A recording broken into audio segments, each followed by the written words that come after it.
Hello, hello. Welcome to Three Things You Need to Know. Today, we're going to talk about the three things you need to know in appraisals part 2. So if you missed the first one, head back and have a look at it because we go through the basics of appraisal. And today we're going to deep dive into it. My name is Shelley Zavitz. I'm a licensed realtor in Portland, Oregon for Dwell Realty. And I'm here with Tammy Wittren of Guild Mortgage. Hello, my friend. Hi, babe. Good to Back see up. you. Nice to see you too. Let's back up real quick. Let's define again, what is an appraisal? An appraisal is required if you are getting a mortgage. It is required to make sure that the property you want the lender to put a loan on is at market value or sales price. Okay. On every home, there are minimum condition requirements for any home to just meet general appraisal standards.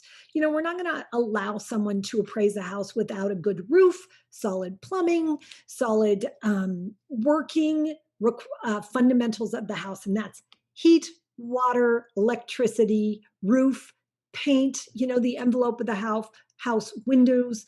We need a solid structure. The lender is not going to lend on a hunk of junk for the lender.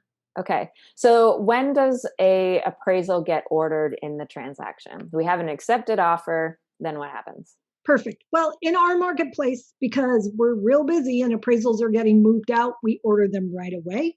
Typically, though, we always work with our realtor partners to make sure that we're ordering them or we're making that realtor partner the contact so that when the appraiser calls, they can schedule when they're done negotiating. So it needs to be ordered pretty quickly in the transaction because it can take up to 10 to 15 business days to get that appraisal back. Right.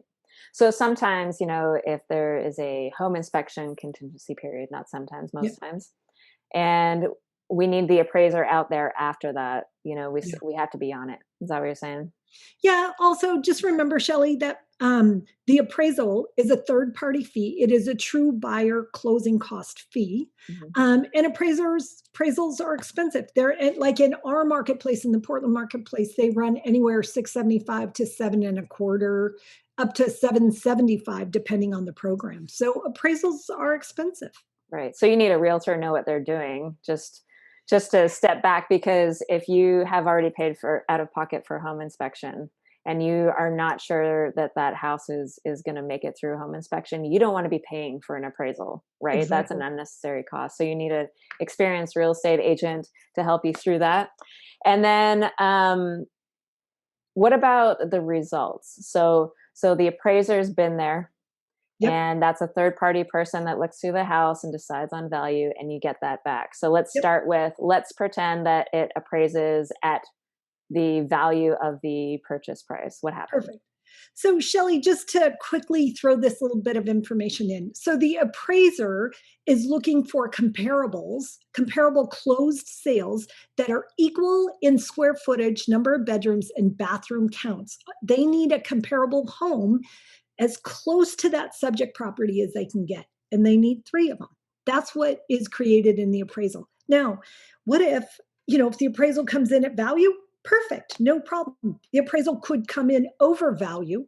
Does not matter. We don't ever give the higher value. We just are trying to validate our sales price. And then do you ever tell the seller if it comes? No, absolutely. We do not. My team and I know it is not good etiquette to tell the selling agent or the seller what the value is of that property. We just say came in at sales price. That's all they need to know. So if it comes in at list price, we move forward. If it comes in above list price, we don't tell anybody that, and we move forward. Yeah. Okay, so what happens if it's below? What do we do? Well, when it comes in below, keep in mind, if we weren't in a seller's market, that could be really good for your buyer. If it was a buyer's market, they may be able to renegotiate and lower that sales price. But you and I both know in the Portland market right now, there are multiple offers, and many times those buyers have to waive any appraisal contingency on value. So what happens is we would reach out, say you're my realtor on that transaction. It's low. I'd reach out to you and say, Shelley, help. Let's formally rebut this appraisal. The process is we fill out a form with comparable sales that were not used on the appraisal that have closed in the same time period that maybe the appraiser missed. And we bring those in writing. We forward that document back to the appraisal management company. They reach out to the appraiser. They help, and many times, I would say 50% of the time, you're able to rebut that appraisal and have some movement. Right. I would say too that your realtor, before you even put in an offer, should be doing comps for you. So everyone should have a really good idea of what Yeah. market value is for that house. And if you are shooting the moon, there needs to be some sort of strategy that just in case that third party does come back, you should already have a plan in place before that offer ever Yeah, goes for a in. low appraisal. And Yeah. especially in our marketplace where things are going well above sales price. It's something my team and we talk to the client about, and I know when you're my realtor partner on a transaction, you make sure that we all have communicated about that. Yeah. Shell, if I might, the other thing that your realtor does for you is with their market experience, they're able to quickly tell you, hey, when they drive up to a property and they're walking around, hey, this property may need a roof. Hey, these bushes are too close to the house. There's going to be a dry rot or a pest infestation issue. Your realtor is your advocate, your advice, and your counsel. And typically, your realtor is going to push you away from, moving forward on properties that aren't going to appraise or that we're going to have issues on, et cetera. Typically, it is not a surprise if we come in under sales price. I've never really had anybody be like, "What are you talking about?" We're usually probably like, "Oh, all right." Yeah. Yeah. We kind of know that was coming. Yeah. Yeah. Okay. To recap, here we have the accepted offer.